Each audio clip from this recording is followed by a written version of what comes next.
자, 주기율표에 있는 맨 처음에 나오는 수소, 지금 노란 색깔로 표시되는 거 있죠. 수소는 1번이라고 그러죠. 그래서 원자 번호가 있고요. 그 다음에 그 위에 1A족, 2A, 3A 이렇게 지금 족이 보이죠.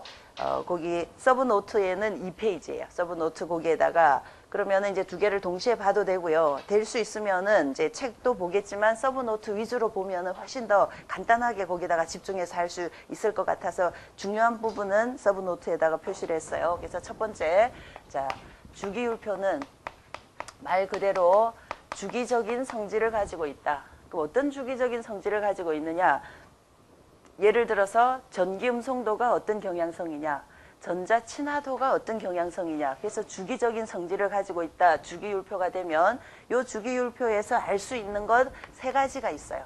주기율표에서 지금 얘기를 하는 세 가지 내용들을 한 번 더 짚고 넘어갑니다. 맨 처음에 수소가 1번이라고 그랬죠. 그럼 제일 끝에 있는 지금 헬륨이 2번이다. 그러면은 여기서 원자 번호가 제일 먼저 주기율표에 있는 원자들은 모두 고유의 번호를 가지고 있다. 그래서 그 번호가 사실은 우리 지구상에 존재하는 원자들의 종류가 많지도 않아요. 한 100 몇 가지예요. 그 중에서도 방사성 원소가 있기 때문에 실제로 우리가 다루는 건 주기율표상에서 한 우리 유기화학에서는 1번부터 한 10번까지, 일반 화학에서는 한 30번까지만 알면 충분해요. 그래서 우리는 이제 비교적 유기화합물에서 나오는 원자들은 조금밖에 없기 때문에 이제 수소, 그림 1.1에는 칼라로 지금 표시한 거 보면 훨씬 더 좋은 게 수소, 그다음에 C, NOF 이렇게 5가지를 가지고 지금 여러 가지 화합물들을 만들 텐데 이 원자 번호가 바로 전자가 몇 개냐, 전자 개수를 얘기하는 거예요. 그래서 예를 들어서 금방 수소는 1번이다. 그럼 1번이다를 아래쪽 하첨자로, 탄소는 6번이다. 이렇게. 그럼 6번이다 라는 건 6개의 전자를 가지고 있다. 그 다음에 이제 나오는 게 NOF.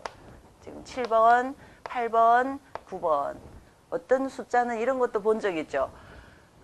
하첨자가 아니라 상첨자로. 이건 바로 질량을 얘기해요. 얘가 1도 있고 2도 있고 이런 것들도 우리 시험에도 나오는 게 수소가 만약에 예를 들어서 수소가 1번인데 질량이 2면 1번인 수소보다도 2배 무겁기 때문에 중수소라고 그래요. 그러면 수소 H 대신에 D가 들어가는 화합물들도 꽤 나옵니다. 그래서 어쨌든 이런 걸 동위원소라고 일단 부르기도 하고 어쨌든 알 수 있는 건 전자의 개수다. 그럼 탄소, 우리 탄소 너무 중요하니까 6번이다. 전자는 몇 개다? 6개다. 그럼 이 전자들 6개들 중에서 특별히 결합을 하는데 참여하는 애들이 있어요. 그런 애들을 뭐라고 부르느냐 하면 가전자라고 부르는데 거기에 수평으로 쭉 가면 1A, 2A, 3A, 8A조까지. 물론 우리가 새롭게 알 수 있는 건 뭐냐면 2A 바로 옆에 3A로 쭉 가지 말고요. 자, 2A 아래쪽으로 쭉 한번 내려가 보세요. CA 찾아보세요. 찾았어요? CA는 뭐라고 그래요? 칼슘이죠? 이게 이제 20번이에요. 근데 SC는 21번이겠죠. 바로 옆으로. 근데 이제 이 SC 위에는 족번호가 없죠. 요걸 이제 전이금속이라고 해서 우리는 안 다룰 거예요. 우리 유기화학에서는 안 다루기 때문에 요걸 쏙 뺐는데 실제 주기율표상에서는 SC를 3족, 4족, 5족, 6족 이렇게 쭉 순서대로 하면 지금 나와 있는 3A족이 13족이에요. 13, 14, 15, 16, 17, 18까지. 그래서 거기에 있는 10개를 포함을 시켜도 되지만 옛날에 사용하던 AB족을 그대로 우리는 이용을 하면 되니까 이 족 번호 중에서 바로 가전자 개수. 전자는 탄소가 6개지만 가전자는 4개다. 그럼 이 4개가 바로 결합에 참여한다. 그래서 예를 들면은 자, 탄소 지금 4A족 보이죠? 탄소 위에는 4A족이다. 그럼 4A족은 가전자가 4개다. 가전자가 5A족인 질소는 가전자가 5개다. 그래서 우리가 실제로 알아야 되는 유기화합물을 구성하고 있는 이 5개지만 사실은 이번 족번호에서 알 수 있는 건 C 아니고 SI도 가끔씩 나오던데요. 가끔 나와요. N 대신에 P 가끔 나와요. S는 더 자주 나오죠. F보다 CL은 더 자주 나오죠. 그러면은 이런 애들은 같은 족이기 때문에 실제 전자의 총 개수는 다르지만 가전자가 똑같은 거예요. 얘 몇 개?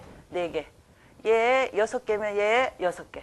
요게 7쪽이니까 7개면 얘도 7개. 사실은 요거보다도 BR, I도 참 자주 나옵니다. 그래서 가전자의 개수, 바로 가전자라는 말은 최외곽전자죠. 그래서 지금 이제 원자의 구조가 이제 밑에 2번에 원자 구조가 나오기도 하지만 일반적으로 우리가 원자 구조는 그릴 때는 이렇게 그리잖아요. 핵을 중심으로 전자들이 이렇게 궤도 운동을 한다. 그래서 전자가 들어가는 공간을 오비탈이라고 부르자. 궤도 함수라고 부르자. 그래서 이 핵 속에는 양성자와 중성자가 있어요. 우리는 상관없어. 우리는 할 필요가 없어. 어쨌든 핵은 플러스가 되면 전자는 일렉트론, 마이너스가 플러스 마이너스에 뭐가 작용하죠? 인력이 작용하니까 적당하게 이제 회전하는 거예요. 적당하게. 얘가 플러스 마이너스 잡아당기는 힘으로. 그래서 이렇게 지금 생긴 자, 첫 번째 껍질에는 전자가 최대 2개 들어갈 수 있어요. 두 번째 껍질, 첫 번째 껍질, 두 번째 껍질. 이게 바로 주기율표상에서는 1주기, 2주기, 두 번째 줄. 세 번째도 있겠죠. 3주기. 주기율표상에서는 쭉쭉쭉 내려가죠. 그러면 5주기, 6주기 이렇게 가고 실제로는 여기는 포함이 안 되지만 끝까지 가면 6, 7, 8, 9, 10, 11, 12, 13, 14 가면 무한대까지. 에너지가 무한대까지 있는 거죠. 그래서 여기에 최대 들어갈 수 있는 전자가 두 번째 껍질은 8개가 되는 거예요. 그래서 첫 번째 껍질에 있는 전자는 무시하자. 얘는 결합에 참여하지 않는다. 물론 수소는 전자가 달랑 하나니까 요 자체가 가전자가 되겠죠. 그래서 얘들이 가전자가 중요한 이유는 가전자가 결합에 참여한다. 그래서 가전자가 중요한 거예요. 요걸 가장 바깥쪽이다. 최외곽 전자다. 최외곽 전자다라고도 부르고 그 다음에 이제 정말 중요한 게 세 번째 주기율표상에서 알 수 있는 게 이거예요. 8전자 규칙. 8전자 규칙은 이제 영어로도 그대로 옥텟 룰이다. 이거는 그대로 옥텟 룰이다. 이렇게 우리말로 그냥 옥텟 규칙 이렇게도 나옵니다. 그래서 8전자 나중에도 옥텟은 8개를 얘기하거든요. 8개의 규칙은 어떻게 나왔느냐. 자, 8A족을 봤더니 8A족 지금 누구죠? 8A족 네온과 네온 기본으로 헬륨은 조금 예외로 이거지만 자, 8A족을 봤더니 원자 상태로 존재하더라. 8A족을 제외한 애들은 원자 상태로는 자연계에 존재하질 않아요. 왜 그럴까요? 불안정하니까 존재하지 않는 거죠. 안정하기 위해서 누구랑 붙는 거예요. 누구랑 붙는다라는 걸 화학결합이라고 부르는 거죠. 그래서 이 8A족만 유일하게 얘는 원자 상태로 존재하더라. 얘는 유일하게 원자 상태로 존재하더라. 이유가 뭘까? 안정하기 때문이다. 요게 안정하기 때문이다. 그러면 안정한 애를 봤더니 8쪽이기 때문에 가전자가 몇 개다? 8개다. 가전자가 8개다. 이제 거꾸로 보세요. 가전자 8개면 안정하다.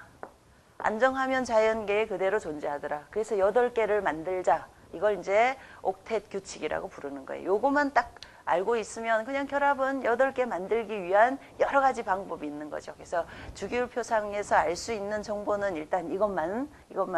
그래서 우리가 여기 있는 H, 실제로 이제 유기화합물은 탄소를 포함하는 거다라고는 하지만 사실은 수소도 너무 중요해. 우리가 다루는 유기화합물에서 수소 없는 거 없어요. 탄소도 기본이지만 수소는 언제나. 그래서 C와 H로만 이루어져 있는 화합물의 종류가 수없이 많은 거예요. 무한대예요, 무한대. 우리가 알 수 없을 정도로 그렇게 많은 것들. 제일 중요한 거는 H와 C, 그 외에는 조금씩 나와요. 어쩌다가 조금씩 나와. 이런 것들은. 자, 이제 금방 원자에 관한 얘기를 했지만 이제 두 번째 원자 구조는 거기에 핵에는 양성자, 중성자 나오죠. 두 번째 원자 구조는. 그래서 양성자와 중성자의 개수는 우린 유기화학에서는 시험에도 나오지 않고요. 알 필요도 없어요. 그거는 그냥 하지만 실제 이 두 번째 원자 구조라는 건 정말 모양이 뭐냐가 아니라 원자들의 구조는 금방처럼 핵을 중심으로 전자가 서로 이렇게 궤도 운동을 하는 거예요. 그런 모양이고 실제로 원자 구조라는 건 이걸 얘기를 해요. 전자 배치, 원자 번호만큼의 전자를 가지고 있다면 이 전자가 어디에 들어있을까? 그걸 바로 원자 구조라고 부르는 거예요. 그럼 이 전자가 어디에 들어가느냐? 들어갈 수 있는 방을 바로 오비탈이라고 불러요.